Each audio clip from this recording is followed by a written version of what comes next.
नमस्कार, IND 121 में आपका स्वागत है। मैं हूं आपके साथ नवीन पुरोहित और आज हमारे साथ चर्चा करने के लिए मौजूद हैं मध्य प्रदेश सरकार के वरिष्ठ मंत्री, भारतीय जनता पार्टी के वरिष्ठ नेता आदरणीय गोपाल भार्गव जी। गोपाल जी, आपका IND 24 में बहुत बहुत स्वागत है। आपके चैनल पर आपके कार्यक्रम में आपने मुझे अवसर दिया, इसके लिए मैं आपको धन्यवाद देता हूं और आपका भी स्वागत है। गोपाल जी, जिस प्रकार से आपके पास विभाग है लोक निर्माण, तो कंस्ट्रक्शन बहुत बेहद जरूरी है हर चीज में। अगर मैं विभाग से इतर इस थॉट को पृथ्वीपुर में देखूं तो बड़ी कंस्ट्रक्टिव सोच की जरूरत थी, ऐसी सोच की जरूरत थी जहां भारतीय जनता पार्टी तीसरे नंबर पर थी और ये चुनाव कांग्रेस ने साख और नाक का सवाल बना लिए थे और दमोह मॉडल एक बात प्रचारित हो गई थी। तो पृथ्वीपुर में अनएक्सपेक्टेड जो है जीत हुई, क्या कारण मानते हैं उसका? ये बात सही है कि चुनाव टफ था। पृथ्वीपुर में जो इलेक्शन हुए वो एक प्रकार से मैं मान के चलता हूँ कि थोड़ा असामान्य था वहाँ जीतना, और कठिन भी था इसलिए भी क्योंकि वो स्वर्गीय जो विजेंद्र सिंह राठौर थे, जो पूर्व मंत्री भी रहे, विधायक भी रहे लंबे समय, उनका काफ़ी लोगों से संपर्क भी था उनके हर गांव में, और ख़ासतौर से पृथ्वीपुर नगर में काफ़ी उनके अपने लोग थे, उनके समर्थक भी थे। उनका एक बंधा हुआ और निश्चित और बड़ा कसा हुआ तंत्र था। पृथ्वीपुर नगर के चूंकि वो स्थायी निवासी थे, वहीं उनकी जन्मभूमि है, सारी बातें हैं। और हमारे जो कैंडिडेट थे वो थोड़ा आउटसाइडर माने गए क्योंकि वो ललितपुर जिले के मूलतः रहने वाले थे। यहाँ के एक बार उन्होंने पहले सपा से चुनाव लड़ा था, बाद में अभी हमारी पार्टी से चुनाव लड़ा। तो ये बात सही है, कठिन चुनाव था, लेकिन मैंने उसको चुनौती के रूप में स्वीकार किया। और मुख्यमंत्री जी ने कहा कि आप बुंदेलखंड के हैं तो बुंदेलखंड में आप ही हमें परिणाम और सफलता दिला सकते हैं, इस कारण से आप वहाँ पे यदि रहेंगे तो अच्छा रहेगा। तो मैंने सहर्ष इस बात के लिए स्वीकार किया और मैंने कहा ठीक है, हम जाएंगे। ये बात सही है कि स्वर्गीय जो विजेंद्र सिंह जी थे वो हमारे परिचित थे, मित्र थे, सारी बातें। लेकिन राजनीति में जब पार्टियाँ अलग अलग होती, सिद्धांत अलग अलग होते हैं, नीतियाँ और कार्यक्रम जब अलग अलग होते हैं, और पार्टी का नेतृत्व जो हमें एक प्रकार से निर्देश देता है, तो हमें बात पूरी करना होती, मानना होती। उसी कारण से मैंने चुनौती को स्वीकार भी किया, हमारे कार्यकर्ताओं ने स्वीकार किया, पार्टी का जो वहाँ का संगठन था उसने भी स्वीकार किया, और जो लोग प्रचार के लिए बाहर से आए हमने स्वीकार किया। और परिणाम आपके सामने है, बेहतर परिणाम। जो 4 चुनाव हुए थे, 3 विधानसभाओं के, 1 लोकसभा का, तो मैं मान के चलता हूँ कि एक ऐसी परिस्थिति में और एक ऐसे व्यक्तित्व के या ऐसा परिवार जो स्थापित परिवार था, उसके खिलाफ चुनाव जीतना अपने आप में एक बड़ी बात मानता हूँ जी। चुनाव दिन ब दिन बहुत पैनिक होता चला जा रहा था। ये था कि पृथ्वीपुर कांग्रेस मान के चल रही थी कि पृथ्वीपुर की पृथ्वी पर तो उसकी जीत सुनिश्चित है। तो उस दौरान आप यहाँ भी नहीं आए और लगातार फिर आप कार्यकर्ताओं के बीच में रहे। तो एक बड़ी अजीब सी मना स्थिति होगी कि परिवार को जब हमने एक तरीके से परिवार छोड़कर, और ये जीतना बहुत जरूरी है क्योंकि परिवार भी छोड़ रहे हैं, और अगर कहीं थोड़ा बहुत ऊपर नीचे हुआ तो प्रतिष्ठा का प्रश्न बनाया हुआ। ये बात सही है कि पृथ्वीपुर जब मैं चुनाव प्रचार में था तो उस समय चुनाव प्रचार के दौरान ही लगभग जब प्रचार करते हुए करीब 15-17 दिन हो गए थे, तब मुझे सूचना मिली कि मेरी पत्नी की तबीयत खराब है, अटैक आया है। तो जब अटैक आया मेरी पत्नी के लिए, तो घर से जो हमारा गृहनगर गड़ाकुटा, वहाँ से लेके मेरे पुत्र हैं अभिषेक, भार्गव, दीपू, वो उनको लेके सागर आए। सागर में दिखाया तो उन्होंने कहा कि सीरियस हैं, आप भोपाल ले जाएं इनको। तभी मेरे पास में फ़ोन आया बोले कि भोपाल हम ले आए हैं इनके लिए, और यहाँ पर भोपाल के एक निजी अस्पताल में उनको एडमिट कर दिया है। तो मैंने पूछा कैसा है, क्या तबीयत? तो उन्होंने कहा एंजियोग्राफी हो रही, हार्ट की प्रॉब्लम थी। तो मैंने एंजियोग्राफी का क्या रिजल्ट आया, तो उन्होंने कहा कि एक 100% चोक है, एक 95% चोक है और एक में थोड़ा सा जा रहा है। तो फिर मैंने कहा क्या सर्जरी होना है एंजियोप्लास्टी से? और डॉक्टर स्कंद त्रिवेदी है, मैंने उनसे ही बात की फ़ोन से। तो उन्होंने कहा कि जो बंद है वो तो खुल नहीं सकती और फिलहाल हम तात्कालिक व्यवस्था किए देते हैं। मैंने सीएम साहब से बात की, मैंने कहा मुख्यमंत्री से, संगठन से भी बात की। मैंने कहा कि ऐसी ऐसी परिस्थिति है और इस समय मैं चुनाव प्रचार में रहूं या फिर भोपाल जाऊं, मैं बड़े असमंजस में हूं।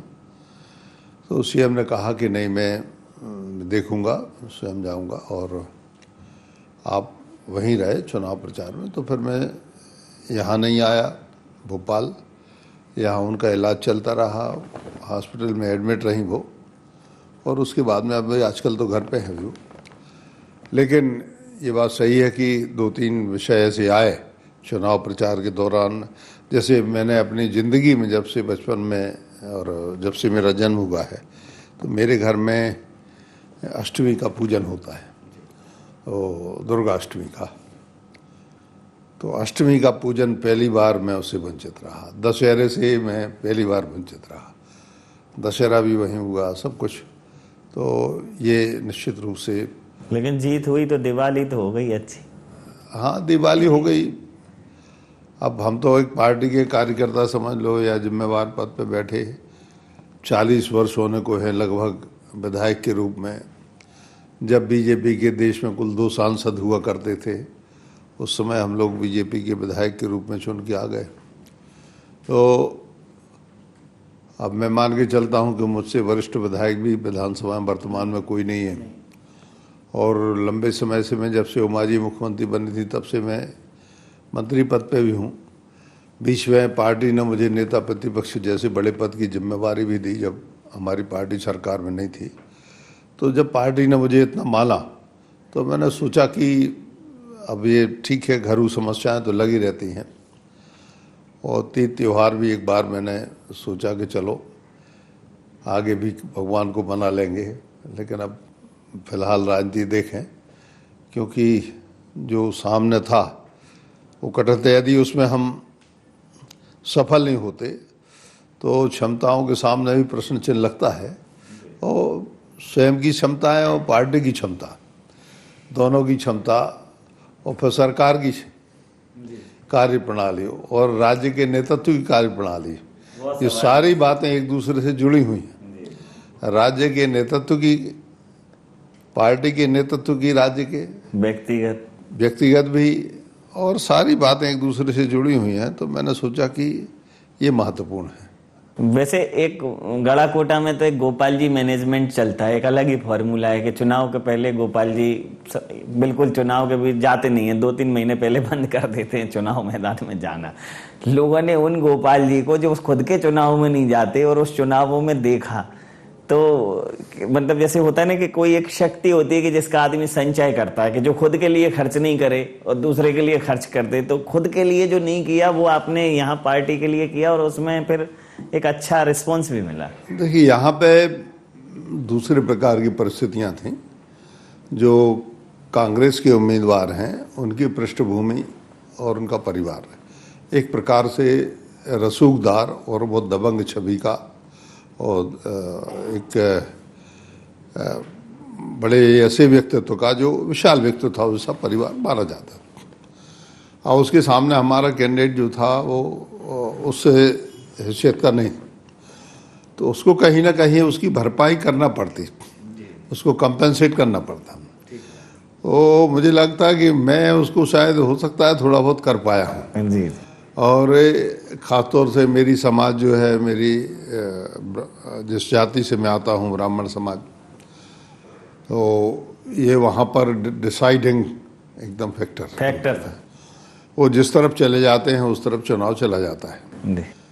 तो शुरुआत में तो उल्टी स्थिति थी, लेकिन बाद में धीरे धीरे सभी लोगों को समझाया, बताया कि अभी 2 साल का चुनाव है, 5 साल का भी नहीं है, कोई मुद्दतों का नहीं है, दशाब्दियों का नहीं है, 2 साल का है। आप परीक्षा ले लो हमारे उम्मीदवार की, और यदि इम्तहान में पास हो जाए तो 2 साल बाद आप उसको फिर अवसर देना, और यदि नहीं हो तो फिर आपकी मर्जी है, आप देना। तो लोगों ने मेरी इस बात को स्वीकार किया। जी। उन्होंने मेरा जो एक प्रकार से तर्क था चुनाव के बारे में, मैंने कहा एक व्यक्ति को आपने 25 साल दिए, दूसरे के लिए मैं 25 महीने मांग रहा हूँ, तो 25 साल वर्सेज 25 महीने है, ये फॉर्मूला चल गया। हाँ जी। जिस प्रकार से इस वक्त प्रदेश में जनजातीय वर्ग को लेकर राजनीति सक्रिय है, कांग्रेस दावा अलग कर रही है कि जनजातीय समाज के उत्थान के लिए उन्होंने सैकड़ों काम किए हैं। पहली बार ऐसा भी हुआ, दूसरी बार हुआ हालांकि, लेकिन इन उपचुनावों में बड़ी अप्रत्याशित सी चीजें हुई। 3 बड़ी अद्भुत सी चीजें हुई कि एक, भारतीय जनता पार्टी, जहां भारतीय जनता पार्टी का कैंडिडेट था वहां भारतीय जनता पार्टी हारी, जहां कांग्रेस का कैंडिडेट था वहां भारतीय जनता पार्टी जीती, और जहां कभी भारतीय जनता पार्टी जीत के सपने देखती थी वहां जोबट में आपने भी विजयश्री प्राप्त की। तो जनजातीय समाज में जिस प्रकार से आपको रिस्पांस मिला, आपको क्या लगता है कि जनजातीय समाज भारतीय जनता पार्टी की तरफ उन्मुख हुआ है? निश्चित रूप से। जैसे जोबट की हम बात करें तो जोबट में पिछले बार जो लोकसभा चुनाव हुए थे, तो लोकसभा चुनाव में पार्टी 18,000 वोट से पिछड़ी थी। अभी हम लगभग 5,000 से ज़्यादा वोट से चुनाव जीते। तो ये जो अंतर है, ये जनजाति में जो पार्टी का काम है, संगठन का भी है और सरकार की उपलब्धियों का है, और जनजाति के लोगों के लिए सुविधाएं देने का, उनके कल्याण की योजनाएं बनाने का जो काम है, इस कारण से मैं सोचता हूं कि लाभ हुआ और पार्टी की तरफ जो आदिवासी और जनजाति वर्ग है वो पार्टी की तरफ झुका है। जी। अभी 15 तारीख को जनजातीय गौरव दिवस के रूप में ये प्रदेश सरकार, केंद्र सरकार ये जनजातीय समाज की देश के उत्थान में भूमिका को लेकर एक जनजातीय गौरव दिवस मना रही है। उसका एक नोटिफिकेशन भी केंद्र सरकार ने जारी किया है, उसको एक जनजातीय गौरव दिवस के रूप में उल्लेखित करते हुए उसको अवकाश भी घोषित किया है। स्वयं प्रधानमंत्री जी आ रहे हैं, तो कांग्रेस भी एक जनजातीय दिवस कर रही है, वो जबलपुर में कर रहे हैं, और वो ये कह रहे हैं कि ये मूलतः हमारा थॉट था, ये तो इवेंट बना देते हैं, ये तो सिर्फ इवेंट की पॉलिटिक्स करते हैं। ये बात सही है कि 15 तारीख को माननीय प्रधानमंत्री जी हमारे नरेंद्र मोदी जी तो जनजातीय सम्मेलन के लिए गौरव दिवस जो मनाया जा रहा है उसको संबोधित करने के लिए आ रहे हैं। बाकी सभी देश भर के जो जनजाति वर्ग के जो नेता हैं, जो भारतीय जनता पार्टी या फिर किसी भी वो निर्दलीय भी हो सकते हैं, स्वतंत्र भी हो सकते हैं विचारधारा से, वो सभी लोग आमंत्रित हैं, वो आएंगे और मोदी जी के साथ और मुख्यमंत्री के साथ में साक्षात्कार भी होगा, चर्चा भी सुनेंगे, कल्याण की योजनाओं के बारे में जो पहले हुई हैं उनके बारे में जानकारी देंगे, आगे हम जो करने वाले उसके बारे में भी कुछ ना कुछ वहाँ पर बताया जाएगा। जहाँ तक कांग्रेस पार्टी का और जनजाति के संबंध में सवाल है कि कांग्रेस पार्टी शुरू से सोचती रही कि जनजाति वर्ग पर, अनुसूचित जाति या जनजाति पर उसका अधिकार है। इस मिथक को कई पूर्व के चुनाव में तोड़ने का काम आदिवासियों ने किया। जैसे अभी हमारे जो लोकसभा के चुनाव हुए, इन लोकसभा के चुनाव में मध्य प्रदेश की 29 जो हमारी लोकसभा सीटें थीं, उसमें जो जनजातीय सीटें थीं लोकसभा की, सभी पे हम चुनाव जीते, सभी पे जीते। पिछले बार किन्हीं कारणों से हम कुछ विधानसभाएं कम जीत पाए, जो उसके पहले हमारे पास ज़्यादा थी जी। तो 2018 में जो चुनाव हुए, उन चुनाव में हमारे लिए कुछ कम सीटें मिली, इसी कारण से हमारा बहुमत नहीं आ पाया, सरकार नहीं बन पाई। लेकिन हम मान के चलते कि देश में अब जनजातीय वर्ग जो है, चाहे वो जनजातीय बिहार में भी हैं और हमारे लगे हुए जो राज्य हैं राज्यों में भी हैं, तो मैं मान के चलता हूं कि अधिकांश राज्यों में जनजातीय वर्ग जो है भारतीय जनता पार्टी के साथ में जुड़ा हुआ है या फिर उनके कुछ क्षेत्रीय दल हैं। तो अब कांग्रेस पार्टी की जेब से जनजाति जो उनका 60-70 साल से जो उनका एक प्रकार से जादू चल रहा था, खोखला, वो अब ख़त्म हो चुका है। जनजाति वर्ग भी समझ चुका है इस बात को, अनुसूचित जाति के लोग भी समझ चुके हैं। अब अनुसूचित जाति की भी अधिकांश लोकसभा सीटें हमारे पास में हैं, विधानसभा सीटें हमारे पास में हैं, पूरे देश में हैं। हमारे राष्ट्रपति जी भी अनुसूचित जाति से हैं, तो मैं मान के चलता हूं कि उनको पर्याप्त प्रतिनिधित्व भारतीय जनता पार्टी दे रही है। जी, जिस प्रकार से गोपाल जी अपनी साफ सुथरी और सीधी बात के लिए जाने जाते हैं, बहुत ज़्यादा जोड़ तोड़ नहीं, न चुनावों में, न राजनीति में, न अन्य पदों की दौड़ में, दे दाता के नाम तुझको अल्लाह रखे वाला पैटर्न, इतना सुकून की राजनीति कैसे कर लेते हैं? इस कार्यकाल में मैं आपको बहुत स्पष्ट, हमारे विधानसभा के इस कार्यकाल में 7 कार्यकाल मेरे जो थे जी, उसमें से कई मुख्यमंत्रियों के साथ मैं अपोजिशन में विधानसभा में बैठा। मोतीलाल वोरा, श्यामा चरण शुक्ला, अर्जुन सिंह जी और दिग्विजय सिंह जी के 10 साल थे लगातार इन मुख्यमंत्रियों के साथ में, जो कांग्रेस पार्टी के थे। उनके साथ विधानसभा में प्रश्नों के माध्यम से ध्यानाकर्षण, स्थगन सूचना, अन्य प्रसार, डिबेट जो है, बजट की चर्चाएं, तमाम प्रकार की। हमारी पार्टी की भी सपा सरकार है। उमा जी जब मुख्यमंत्री बनी तो तब से मैं कैबिनेट में हूँ लगातार। लगभग ये मध्य प्रदेश के इतिहास में शायद कोई हो सकता है, मुझे स्मरण तो नहीं है, लेकिन शायद इतने समय तक कोई लगातार कैबिनेट बनती रहा हो। मैं तो जब मेरी सरकार नहीं भी रही तब भी मेरे पास में कैबिनेट मंत्री का दर्जा था। तो ये अपने आप में एक विचित्र संयोग है। जी जी, तो एक स्वभाव बन जाता आदमी का। मैं पहले काफ़ी वोकल था जी, काफ़ी चर्चा में, सुबह से दोपहर से, जब अपने चैनलों का प्रचलन ही बहुत ज़्यादा नहीं था जी जी, उस समय प्रिंट मीडिया के माध्यम से आ रहे। इस कार्यकाल में मैंने थोड़ा सा वरिष्ठ था और उसके बाद में लीडर अपोजिशन का जो मेरे पास में दायित्व था, और उसी वक्त पे लोकसभा के चुनाव आ गए। तो लोकसभा के चुनाव में मैं पूरे प्रदेश में घूमा, शिवराज जी के साथ में, जो तत्कालीन प्रदेश अध्यक्ष थे राकेश सिंह जी के साथ में, पूरे प्रदेश में दौरा, और अखबारों में, आपके चैनलों में, सभी पे संपर्क रहा। लेकिन जब सरकार बनी केंद्र में तो मोदी जी ने एक बात कही थी, जी, बड़ी महत्वपूर्ण लगी मुझे वो। उन्होंने कहा, आप जितने दिखास और छपास 2 चीज़ों से दूर रहेंगे तब फिर आपके लिए उतने ज़्यादा सफलता मिलेगी और आप कर सके। आज वो अमर वाक्य मेरे दिमाग में आ रहा। तो मैं थोड़ा सा कभी कभी होता भी है, लोग सोचते हैं कि ये नेता, ये मिनिस्टर, ये तो दे डाउन हो गया, कोई ऊपर हो गया, कोई नीचे हो गया। ये सब आजकल आंकलन इसी से होता है। सोशल मीडिया है, उस पर कोई की टीआरपी ज़्यादा है, किसी पे है, कोई आपका चैनल है, किस पे कोई ज़्यादा आ रहा है। कुछ लोग ऐसे हैं जो सुबह से कुछ ना कुछ कहना आवश्यक समझते हैं। तो मेरी फितरत में, मेरे स्वभाव में ये चीज़ अब अभी फ़िलहाल नहीं है। आवश्यकता पड़ी पार्टी के लिए, पार्टी निर्देश देगी तो मैं उसका पालन करूँगा। मैं स्पोक्समैन नहीं हूँ सरकार का या कैबिनेट का और पार्टी का भी नहीं, लेकिन इतना मैं कहना चाहता हूँ कि जब पार्टी के ऊपर या सरकार के ऊपर कोई भी आक्षेप होगा, आँच आएगी, तो गोपाल भार्गव सबसे ज़्यादा एग्रेसिव तरीके से डिफेंड करेगा अपनी सरकार के लिए। जी, जिस प्रकार से आपने कहा कि एक बड़ा लंबा चौड़ा राजनीतिक करियर है आपका, कई बार बड़ी परछाई भी बहुत तकलीफ देह होती है, क्योंकि उसके आसपास में जो चीज़ें पनप रही होती हैं वो उसमें छुप जाती हैं।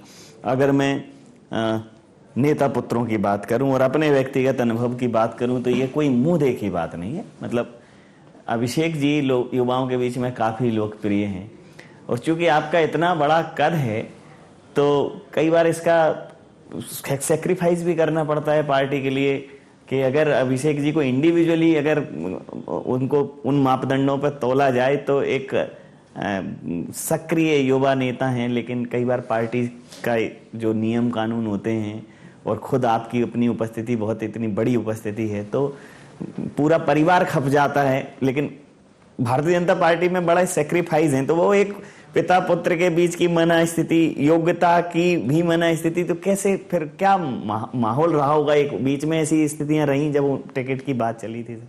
देखिए, ये बात सही है। सच है कि कद बड़ा होता है, जब पद बड़ा होता है तो उसके विरोधी भी होते हैं, कुछ लोग उससे द्वेषभाव भी रखते हैं। मैं बहुत स्पष्ट रूप से कहना चाहता हूँ, 1980 में जब भारतीय जनता पार्टी का गठन हुआ, तब से लेके 2021 चल रहा है, 41 वर्षों में, जब हम लोग 25-30 विधायक हुआ करते, छत्तीसगढ़ शामिल था, मध्य प्रदेश में 320 विधानसभा सीटें होती थी, तब से लेके अभी तक की यात्रा रही। इस यात्रा में भगवान ने, जनता ने जो भी मुझे नवाजा, जो भी मेरा कद बना, जो कुछ भी है। पहले क्या होता था, हमारे ठाकरे जी थे, कुशाभाऊ जी ठाकरे थे, पटवा जी थे, जोशी जी थे, प्यारलाल जी खंडेलवाल जी थे, नारायण प्रसाद गुप्ता जी थे। राज्य में बहुत सी राष्ट्रीय स्तर पर हमारे सब, खास तौर से अटल जी, अडवाणी जी और भंडारी जी भी थे, और मुरली मनोहर जोशी जी, अनेकों लोग थे, हमारे भैर सिंह शेखावत जी थे, सारे लोग जिनसे मेरे संबंध परिचय काफ़ी प्रगाढ़ भी रहे। कई लोगों से मुझे पुत्रवत स्नेह भी मिला, सारी बातें। उस समय जो न्यू कमर्स होते थे, नए लोग आते थे पार्टी में, उनको प्रोत्साहित किया जाता था, आगे बढ़ो, आगे बढ़ो, चलो मेहनत करो, इस उपचुनाव में चले जाओ, ये जुलूस निकालो, ये सभाएं करो, लोग नहीं भी आते तो नुक्कड़ सभाएं करो, बगैर माइक स्पीकर के करो, सारी चीज़ें करो। तो उस समय लोगों के लिए, कार्यकर्ताओं को आगे बढ़ाया जाता था, प्रोत्साहन दिया जाता था। वर्तमान युग ऐसा हो गया है कुछ कि यदि लगता है कि ये आदमी आगे बढ़ रहा है तो इसके लिए हम किसी तरीके से पीछे कर दें। ये जो है एक सच्चाई है आज की राजनीति की। इस सच्चाई से और इस विपरीत धारा से तैरते हुए और आगे बढ़ना, तो अपने आप मान के चलो कि मेरे लिए जितना आसान था, मेरे बेटे के लिए उतना ही कठिन है। और इसमें यदि तासीर में होगा उसकी, तो फिर निश्चित रूप से मैं मान के चलता हूँ कि कुछ नहीं है, क्योंकि तय तो जनता करती है, फैसला तो जनता करती है। बिल्कुल ठीक। तो मैं मान के चलता हूँ कि जनता जो तय करेगी और जो हमारा आला नेतृत्व तो तय करेगा, तो स्वाभाविक रूप से कि किसी के अंदर यदि प्रतिभा है, हुनर है, राजनीतिक समझ है, और वो 20-20 साल हो रहे, लगभग 18-20 वर्षों से, खासतौर से मेरे मंत्री बनने के बाद से मेरा सहयोग कर रहा है। और मैं नहीं कह रहा हूँ, पूरा प्रदेश कहेगा, क्षेत्र कहेगा, मेरा जिला कहेगा कि इसका कितना कंट्रीब्यूशन पार्टी को आगे बढ़ाने में भी है, मेरी राजनीति के, और जो मेरी मंत्री होने के बाद मेरा जो क्षेत्र में वैक्यूम टाइप का जो खालीपन हो जाता है उसको भरने में। कहीं कोई बीमार हो गया, किसी के यहाँ शादी है जाना, कोई घटना हो गई, कुछ भी हुआ, तो तुरंत जाके उस पर इसको संज्ञान में लेना, कार्रवाई करना, मदद करना, ये सारी बातें। तो ये होता है कि जब बच्चे सब में परिपक्व हो जाते हैं और लगभग उतना ही ज्ञान रखते हैं, थोड़ा सा बहुत विधायक ज्ञान यदि हम छोड़ दें तो उतना ही ज्ञान रखते हैं जितना कि एक विधायक या मंत्री रखता है, तब फिर स्वाभाविक रूप से वो प्रतिभा उभर के आती है, और उस प्रतिभा के लिए ज़्यादा कोई नकार नहीं सकता।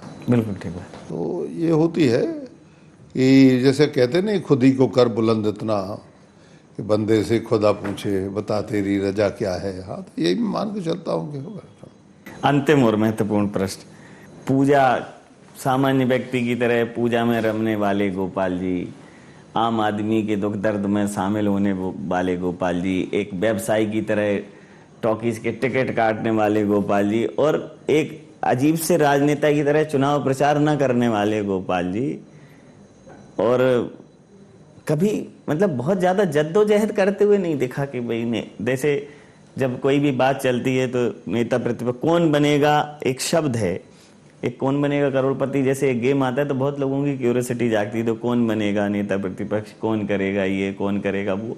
गोपाल जी इन सब चीजों में होते नहीं, बन गए हैं तो पूरा दायित्व निभाया, नहीं बन गए तो ठीक। तो ये जो ये निर्लिप्त जो भाव है राजनीति में, ये एक नया जो है थॉट आपने दिया है कि दे रहे हैं तो ठीक, नहीं दे रहे हैं तो और भी ठीक। ये बात सही है, आपको जहां से भी सूचना मिली हो, लेकिन बात सही है कि ईश्वर कृपा से और पार्टी की भी मैं कहूंगा कि मेहरबानी, विधानसभा के टिकट के लिए 8 बार और लीडर अपोजिशन बनने के लिए, मंत्री बनने के लिए, इसी के लिए पार्टी ने ही मुझ पर विश्वास किया और मुझे बनाया।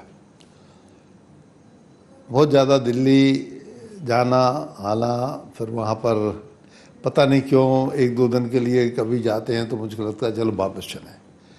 एक जो होम सिकनेस होती नहीं होती, राज्य के अंदर जितना चाहे घुमा लो, क्षेत्र में घुमा लो, जिले में घुमा लो, तो क्या होता है कि एक स्वभाव बन जाता है। तो जैसे अपना व्यवसायिक काम में, जैसे आपने कहा सिनेमा का, मैं एग्जीबिटर भी हूँ, सिनेमा घर भी हैं।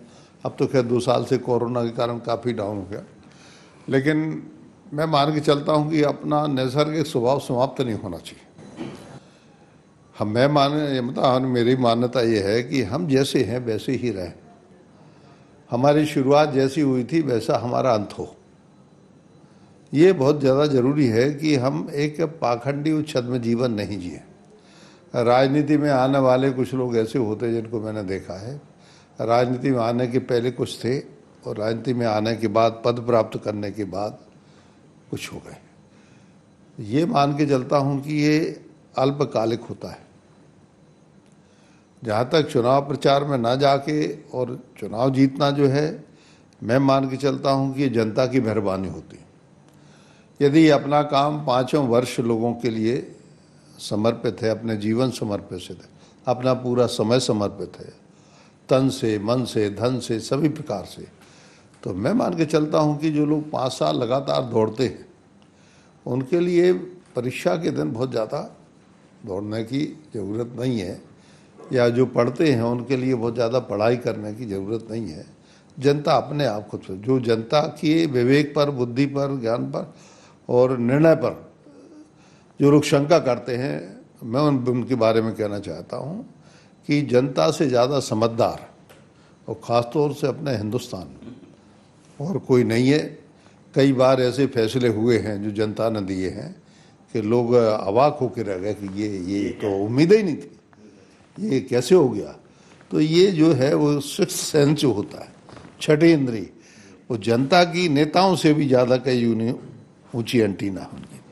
सघन विजन के सूनेपन में, राजनीति की घनी तपन में, और खोजा कहाँ कहाँ पर खुद को, पाया अपने अंतर मन में।